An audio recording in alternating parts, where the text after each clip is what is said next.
Hey guys, it's Kim the Crafty Nomad. Grab your project, grab a drink, and let's chat. Well, good morning, guys. This is Kim the Crafty Nomad, and I'm back with another episode of Talk With Me Tuesday. It's been such a long time.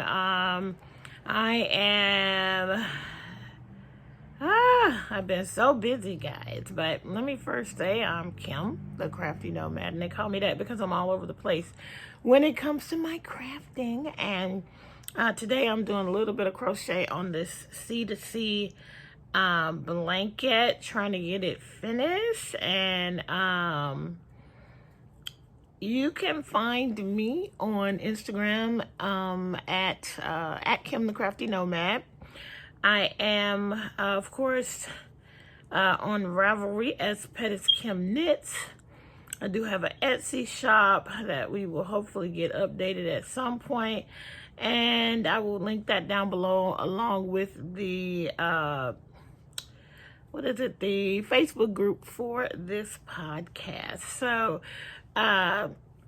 anyway, oh my goodness, I knew April was going to be busy, but this turns out the combination of returning to work on site full time combined with and that was as of April 4th, and then the following weekend was Steve's graduation in Arizona.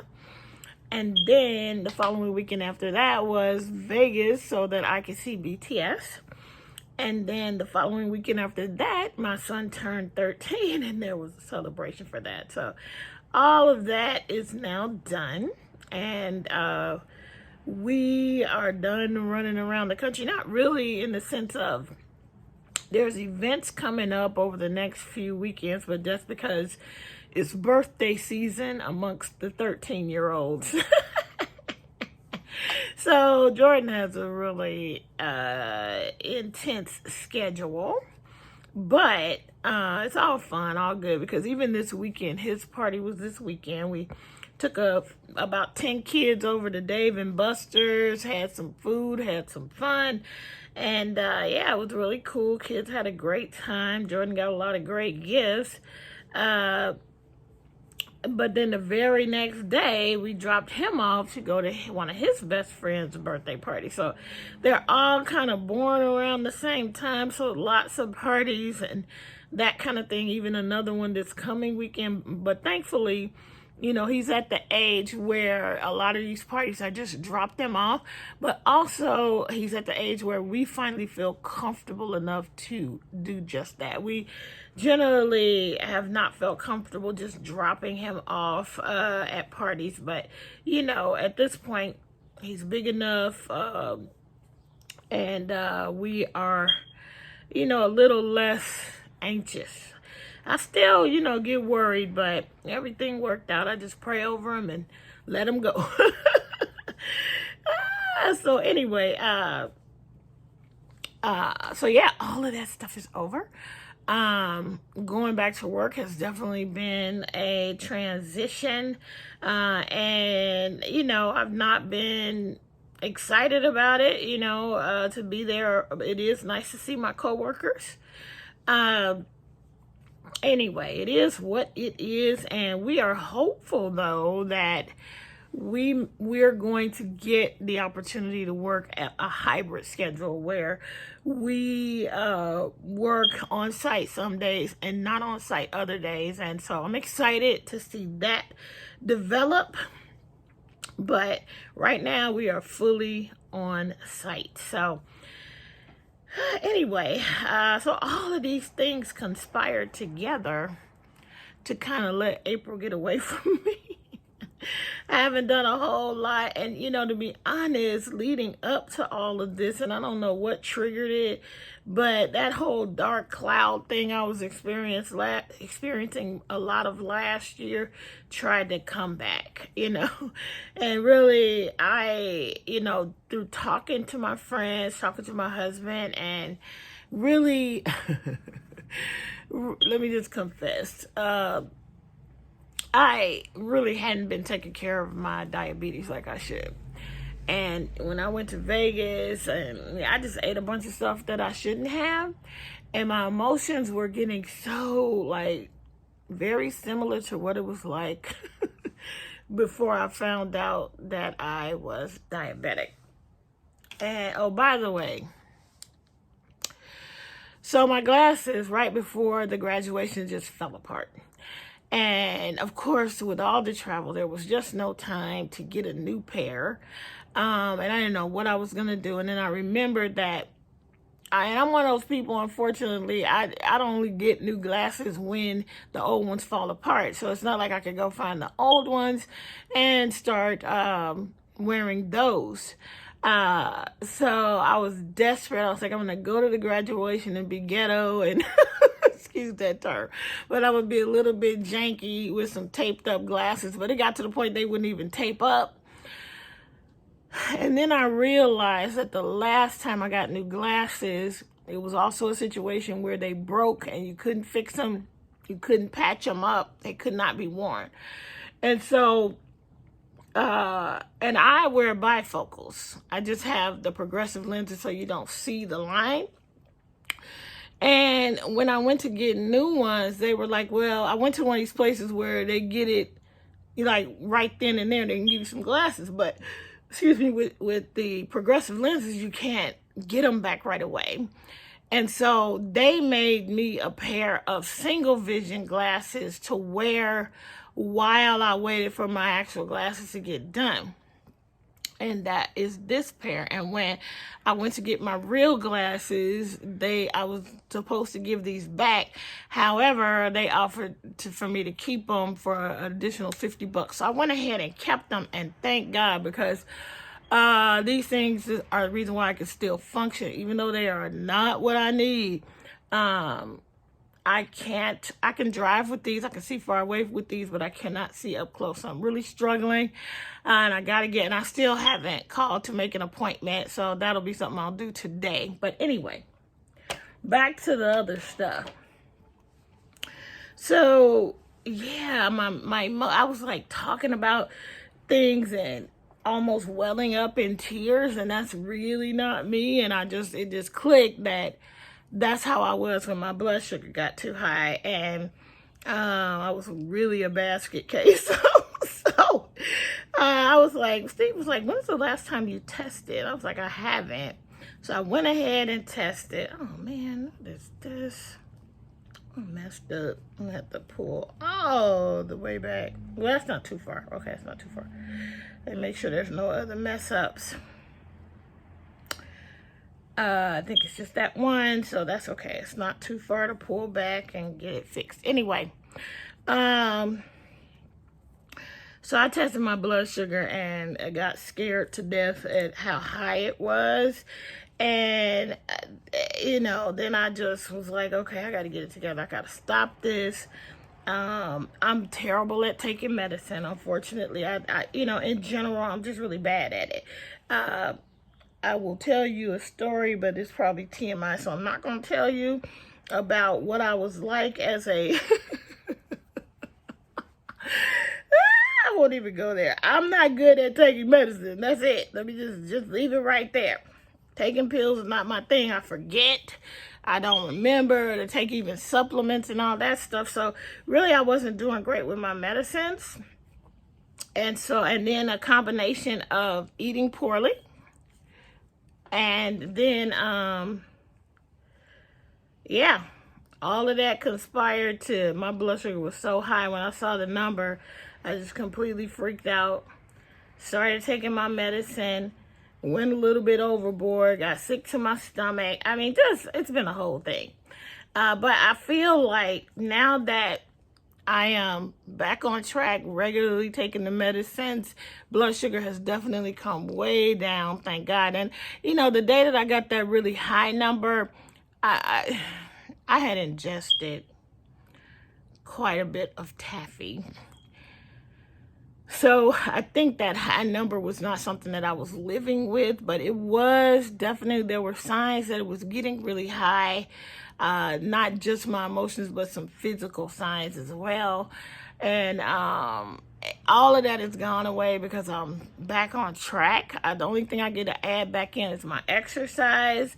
But and I will figure that out now that Jordan is 13, guys, so he can go to the Y with us and like just work out on the machines and stuff. So I think we're gonna start doing that more as a family.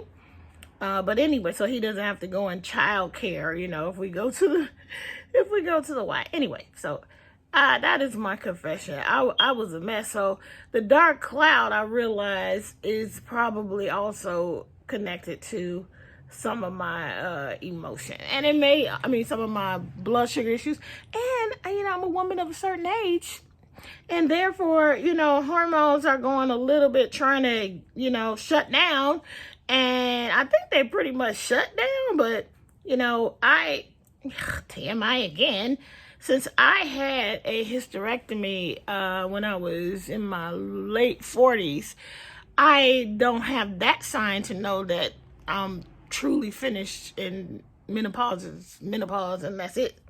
But anyway, so much TMI, you know. If the gentleman in the room, I'm sorry, you know, hopefully it's okay with you. But yeah, lots of things going on, and hadn't been feeling well emotionally, but got through all of the fun stuff. The bright spots were Steve's graduation. The best moment of the graduation is when Steve's face flashed across the big screen and they announced his name, and my son looked at that and he said, "Someday that will be me." I was like, this whole trip was worth it. I'm so glad we didn't skip the graduation, because he already had his degree, right? He really wasn't there to get a degree, but to participate and celebrate the accomplishment that he made. And on top of that, he inspired our son. So it was completely worth all the effort. We got to see a longtime family member of Steve's that he hadn't seen in years, and got to hear lots of stories about Steve's mom and dad who are not with us anymore. And so it was really, really worth it. And an old friend of mine who I met when I first got out to LA, and she welcomed me, kept me busy, kept me safe, and really loved me a lot when I first got here.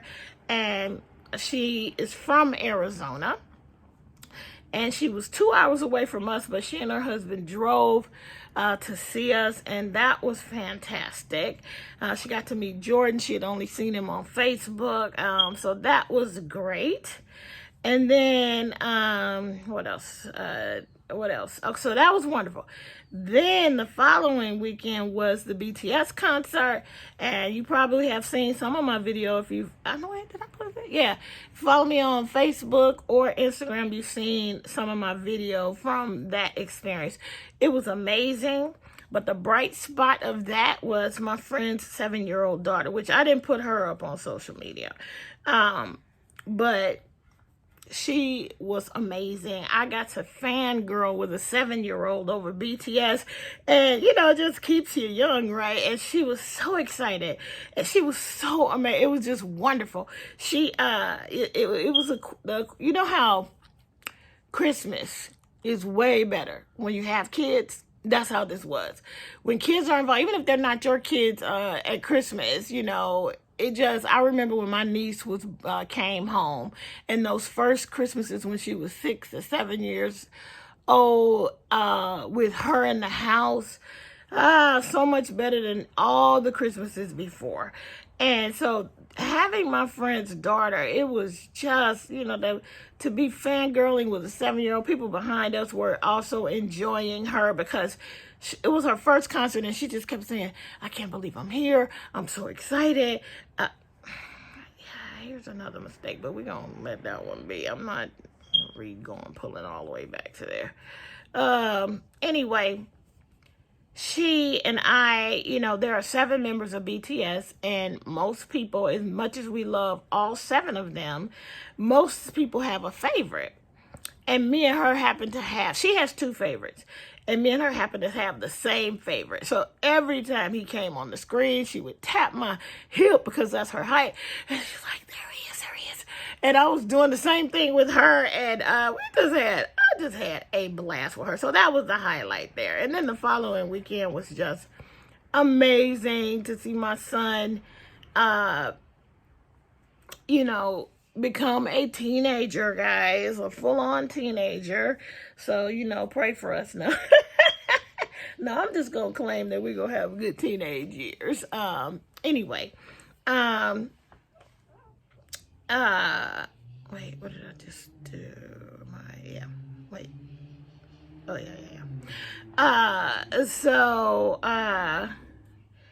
But yeah, to see his friends come and join him to celebrate him, and realizing that he has such a great group of friends, both kids from church and kids from school, it made me feel good. And, you know, got to spend time with only one parent, two parents stayed, a couple from church, and they stayed with us. So just to sit there and connect with them. And really, you know, I need to just, you know, lift up my husband, because I really didn't do anything. Because like I said, I wasn't 100%. I wasn't doing great. I had gotten sick to my stomach the day before, and I really believe it was because I took too much of the medicine on my stomach and just couldn't take it. So, Steve did everything leading up to the party. He did all the travel plans for the most part. And it was just, I didn't do any, I just pretty much showed up. And, but yeah, it was really cool to see Jordan interact with his friends. And there's one kid who no longer goes to school with the crew. So it was also the first time a lot of them had seen him in a long time. So that was really cool to see them all be happy to see the other kid as well. And just to see all those connections. So really, really good time in April. Even though I had a hard time physically and emotionally, there were a lot of bright spots. Anyway, I think I've been talking for a long time. I got to get out of here. As you can see, I'm getting ready for work. Thus, there will be no makeup. There will be hair, but there will be no makeup until I stop having to wear a mask, because it doesn't make any sense. The mask gets all dirty with the makeup and stuff. So I don't wear makeup right now, which I'm happy not to. I've gotten quite used to, even with all these flaws, since I haven't been wearing it. I'm kind of okay with it, but again, I'm wearing a mask, so as soon as I'm able, I'll probably wear makeup again. But anyway, I got to get off of here, make sure Jordan is moving along so we can get out of here on time. So anyway, guys, I just wanted to chat real quick with you, let you know I'm still here, and get back to my regularly scheduled videos and times of interacting with you guys. And yeah, so hopefully I will see you soon. I am working out, you know, when I can make these videos other than the weekend. When I was working from home, I could shoot a video on my lunch break. You know, it's just not going to happen now. But, you know, fingers crossed that hybrid schedule is coming, and that would be great. But anyway, got to get out of here. Thanks for joining me. I will see you guys in the next video. And in the meantime, keep it crafty.